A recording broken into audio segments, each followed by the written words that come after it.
नमस्कार, this is Amit Kumar and welcome you to my YouTube channel the bright study and information hub.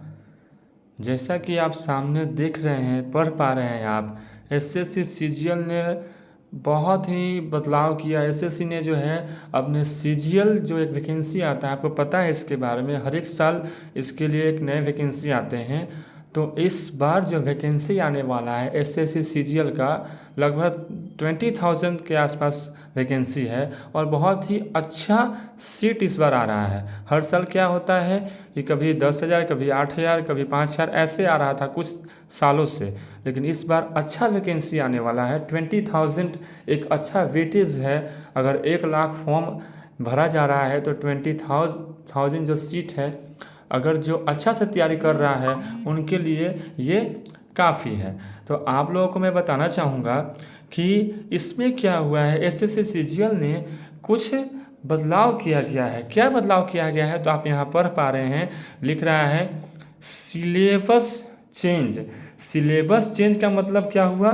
तो syllabus change का मतलब है कि जो सिलेबस है एसएससी का, पहले जो सिलेबस हुआ करता था, पहले जो एग्ज़ाम होते थे, वो सिलेबस अब नहीं रहा। अब जो है चेंज हो गया, पैटर्न बदल चुका है। अब जो है पहले की तरह एग्ज़ाम नहीं होंगे। अब कुछ इसमें बदलाव किया गया है। क्या बदलाव किया गया है, कुछ क्या नया नया इसमें बातें जो हैं जोड़ी गई हैं? क्या पहले जैसा ही सब्जेक्ट रहेगा? क्या सब्जेक्ट भी बदला है? क्या टाइमिंग चेंज हुआ है? क्या क्या बदलाव हुआ है, आपको डिटेल जानकारी जो है, डिटेल इन्फॉर्मेशन जो है आपको दिया जा रहा है। तो सबसे पहले आप देखिए कि combined graduate level examination 2022 CGL का जो परीक्षा होता है, 2022 का जो परीक्षा है, वो आप देख सकते हैं कि यहाँ पर दिया हुआ है। एक सेकेंड।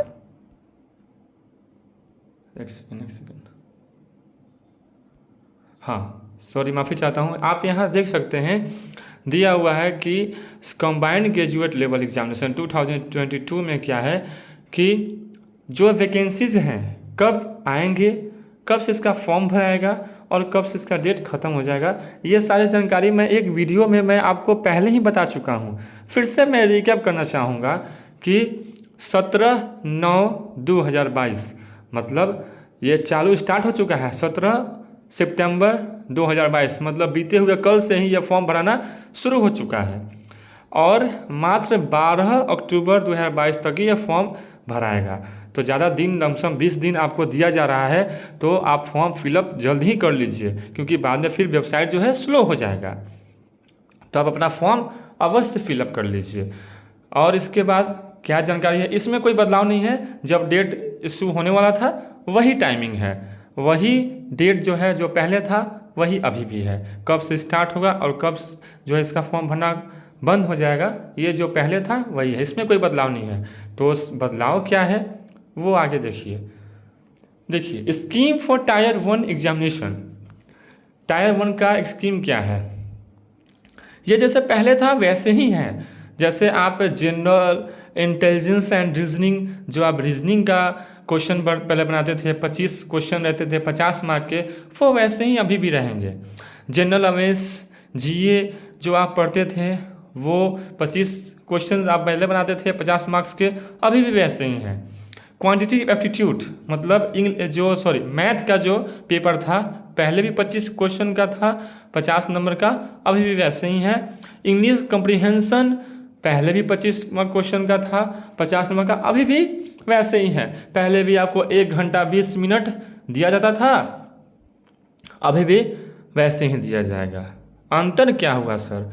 अंतर क्या हुआ, आखिर कुछ बदलाव इसमें भी है?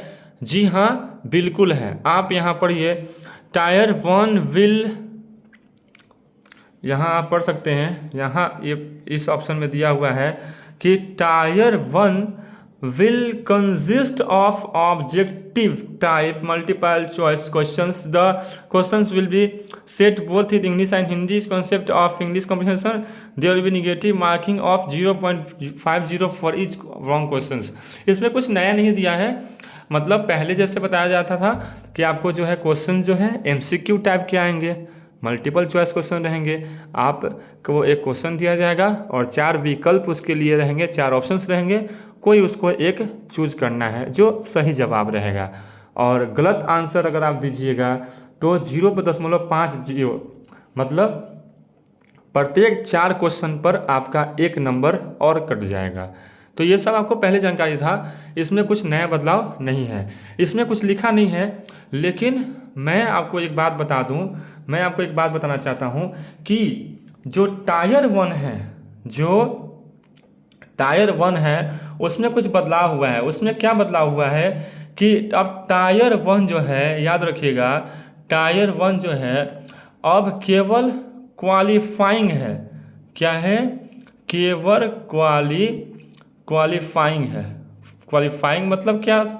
तो क्वालिफाइंग मतलब ये कि टायर 1 में अगर आप एग्ज़ाम दे रहे हैं तो इसका मतलब ये हुआ कि आप केवल क्वालिफाई करने के लिए टायर 1 आपका एग्ज़ाम दीजिएगा। टायर 1 आप जैसे ही क्वालिफाई कर गए उसके बाद आप सीधे टायर 2 का एग्ज़ाम दीजिएगा। पहले क्या होता था कि टायर 1, टायर 2 आप एग्ज़ाम देते थे, फिर टायर 3 देते थे, सबको ऐड करके आपका एक ठो मेरिट लिस्ट बनाया जाता था, फिर जाके आपका ज्वाइनिंग होता था, जो भी प्रोसेस है। लेकिन मैं आपको बता दूं कि अब ऐसा नहीं रहा, अब ऐसा बिल्कुल नहीं रहा। अब जो है टायर 1 जो है केवल क्वालिफाइंग रह गया। क्वालिफाइंग कहने का मतलब हुआ कि केवल टायर 1 जो है आप दीजिएगा। टायर 2 में जाने के लिए, टायर 1 में आपको ये भी साथ साथ बता दूं कि टायर 1 में आपको क्वालिफाई होने के लिए मात्र 30%, ये भी बात याद रखिएगा आप, मात्र 30% मार्क्स आपको चाहिए।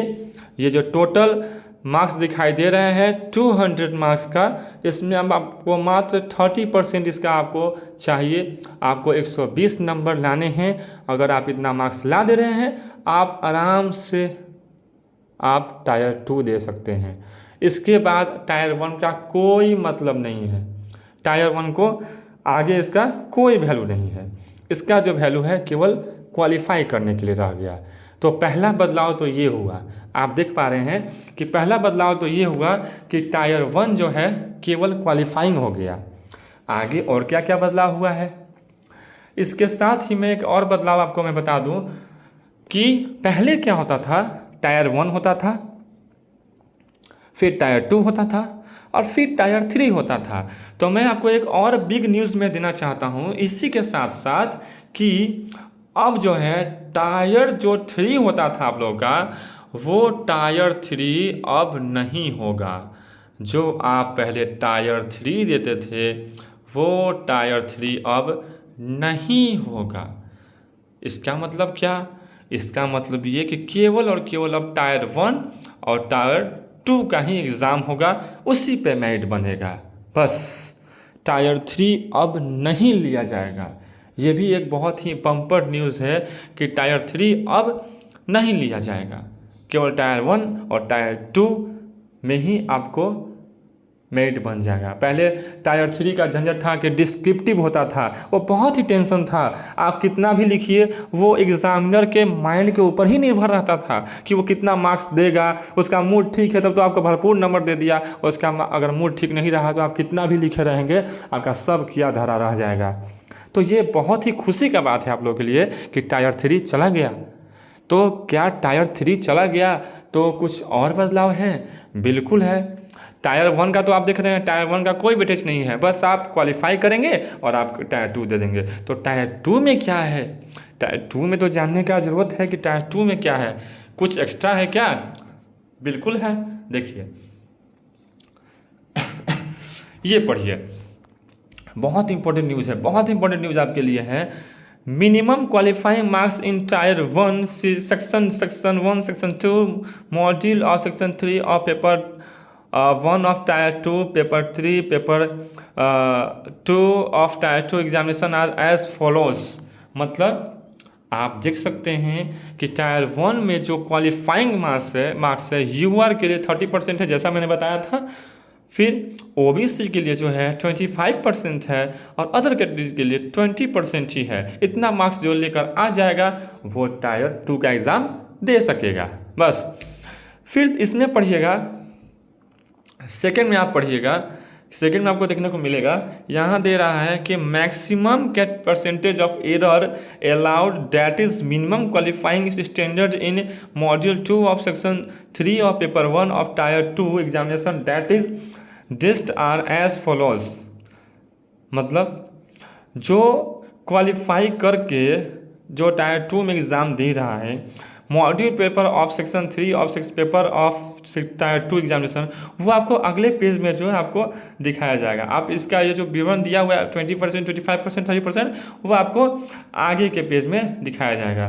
तो आप अभी वीडियो में बने रहिए और बस इतना समझ लीजिए कि टायर 1 का कोई टेंशन नहीं रहा। अब टायर 1 का बस इतना ही प्रोसेस है कि आपको बस 30% मार्क्स अगर जनरल में हैं आप तो, लेकिन मैं कहूँगा कि सब जो ओबीसी हैं वो भी 30% का ही टारगेट लेके चलिए, जो अदर कैटेगरीज हैं वो भी 30% का ही टारगेट लेके चलिए। क्यों?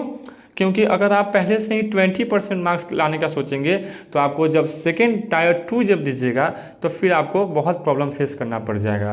तो पहले से ही आप अपना पढ़ाई इतना स्ट्रॉन्ग रखिए कि टायर 2 में कोई प्रॉब्लम क्रिएट ही ना हो। आगे देखिएगा, आगे आपको देखने को मिलेगा, ये देखिए, ये बहुत इंपॉर्टेंट नोटिस है, ये बहुत ही इंपॉर्टेंट नोटिस है आपके लिए। यही शेड्यूल जो है अब जारी किया गया है टायर 2 के लिए। आई रिपीट, टायर 2 के लिए सबसे बड़ा बम्पर न्यूज़ तो ये है, सबसे बड़ा बदलाव तो ये है कि पहले क्या होता था, टायर 2 में केवल 2 विषयों का परीक्षा हुआ करता था, मैथ और इंग्लिश।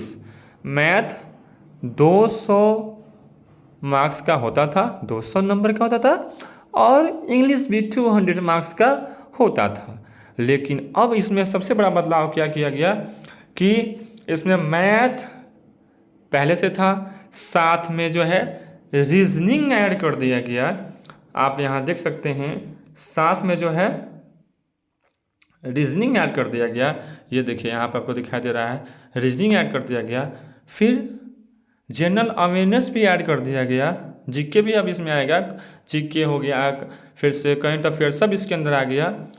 और फिर आपको एक नया सब्जेक्ट यहाँ दिखाई दे रहा होगा, कंप्यूटर भी ऐड कर दिया गया है। 3 सब्जेक्ट और ऐड कर दिए गए हैं इसमें। इसके कारण जो है इसमें क्या बदलाव हुआ आपको देखना होगा कि पहले के तुलना जो है आपको अधिक विषयों पर अब पढ़ाई करने होंगे। पहले आप 2 सब्जेक्ट क्वालिफाई कर लेते थे, लेकिन एक तरह से देखिए तो आप लोग के लिए कुछ इसमें प्रॉफिट भी हुआ है, कुछ आपको आराम भी हुआ है, कुछ आप लोग को जो है पहले से राहत भी मिली है। क्या चीज़ का राहत मिली है ये चीज़ आप समझिएगा ध्यान से। ऐसा नहीं है कि 2 सब्जेक्ट ऐड कर दिया गया तो मार्क्स बढ़ गए हैं, नहीं। जैसे मैथ था पहले 200 नंबर का होता था, लेकिन अब इसको 30 नंबर का कर दिया गया है। रीजनिंग को भी 30 नंबर कर दिया गया है।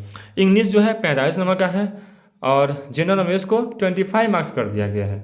फिर कंप्यूटर को जो है 20 मार्क्स कर दिया गया है। इससे क्या होगा कि आप जो है हर एक सब्जेक्ट को अच्छे से थोड़ा थोड़ा पढ़ते रहिए तो आप हर एक सब्जेक्ट में कैप्चर कर पाइएगा। पहले क्या होता था कि कोई कोई ऐसा है जिसको मैथ स्ट्रॉन्ग नहीं रहता था, मैथ में थोड़ा सा उनको दिक्कत होता था, तो वो इंग्लिश तो अच्छा कर लेते थे, लेकिन मैथ में जो है 200 में जो है 100-150 मार्क्स आते थे, तो उनसे दिक्कत होता था। फिर कुछ लोग क्या होता था कि इंग्लिश में प्रॉब्लम होता था तो मैथ तो कर लेते थे लेकिन इंग्लिश में गड़बड़ हो जाता था। लेकिन अब जो है उन लोगों के लिए ये बहुत अच्छा हो गया। ये हो गया अच्छाई, ये हो गया कि आप हर एक सब्जेक्ट में अगर आपके अंदर थोड़ा थोड़ा भी अगर आपके अंदर एबिलिटी है तो थोड़ा सा और जोर लगा दीजिएगा तो आप जो है मेरिट बना लीजिएगा और ज्वाइनिंग कर लीजिएगा एसएससी सीजीएल में। तो आप लोग के लिए बहुत अच्छा खबर था। आप लोग ज़रूर इसको ज़्यादा से ज़्यादा शेयर कीजिए ताकि और लोगों को पता चले कि आखिर सीजीएल ने क्या बदलाव किया है। ठीक है। ये पेज जो है बहुत ही इंपॉर्टेंट है, आप इसको स्क्रीनशॉट ले लीजिएगा, आप इसको जो है अच्छे से अपने जगह सेव कर लीजिएगा, ताकि आगे बाद में आप इसको बाद में पढ़ पाएँ। एक बात और, बहुत लोग इसको लेके घबरा रहे हैं, बहुत इसको लेकर टेंशन कर रहे हैं कि पहले मैं ऐसे तैयारी करता था, पहले मैं डिस्क्रिप्टिव करता था, अब ऐसा हो गया वैसा। कोई टेंशन लेने वाली बात नहीं है। पहले जो पढ़ते थे अब भी वही पढ़िए। टायर 1 में तो आप सभी सब्जेक्ट का एग्जाम देते थे, अभी तो वही है। केवल एक सब्जेक्ट नया ऐड हुआ है, वो है कंप्यूटर, वो है कंप्यूटर। तो कंप्यूटर के लिए भी मैं एक बहुत अच्छा न्यूज़ दे रहा हूँ, जो और लोग नहीं दे रहे हैं और चैनल में आपको ये न्यूज़ नहीं मिल रहा है। वो ये है कि आप अच्छे से पढ़िए। Important point, tyre 2 main computer के मार्क्स ऐड नहीं होंगे फाइनल कट ऑफ में, बट मतलब फाइनल जब कट ऑफ निकलेगा तो उसमें टायर 2 का जो कंप्यूटर का एग्ज़ाम होगा उसका मार्क्स ऐड नहीं किया जाएगा। तो क्या होगा? तो कहने का मतलब ये है कि जितना मार्क्स का कंप्यूटर का एग्ज़ाम है उसका आपका 30% बस ला देना है, वो है 18 नंबर। 18 नंबर अगर आ गए तो जो है आप उस लिस्ट में आ जाएंगे बस। मतलब टोटल एग्जाम ऐसे 450 का हो रहा है, लेकिन 450 का नहीं होगा, केवल 390 नंबर का होगा। ठीक है। कंप्यूटर जो है केवल जस्ट क्वालिफाइंग है, केवल क्वालिफाई आप कर जाइएगा, उसके बाद आपको कोई टेंशन नहीं है। तो जैसा कि आपको समझा मैं पा रहा हूँ कि एसएससी सीजीएल में यही सारे मेन रूप से जो है बदलाव हुए हैं। आप इसको ज़्यादा से ज़्यादा शेयर कीजिए, ताकि जिसको ये जानकारी नहीं मिला है उसे जल्द से जल्द ये जानकारी मिल पाए। ऐसे ही ताज़ा खबरों के लिए, ऐसे ही इम्पोर्टेंट न्यूज़ के लिए बने रहिए हमारे चैनल के साथ। हमारे चैनल को सब्सक्राइब कीजिए, लाइक कीजिए और ज़्यादा से ज़्यादा शेयर कीजिए। और हाँ, सब्सक्राइब करने के बाद बेल आइकन ज़रूर दबा दीजिएगा, जिससे क्या होगा कि जब भी नए नए न्यूज़ आएंगे तो सबसे पहले आपके पास वो न्यूज़ पहुंच पाएंगे। इसी के साथ मैं आप लोगों से आज्ञा लेता हूं। जय हिंद, जय भारत।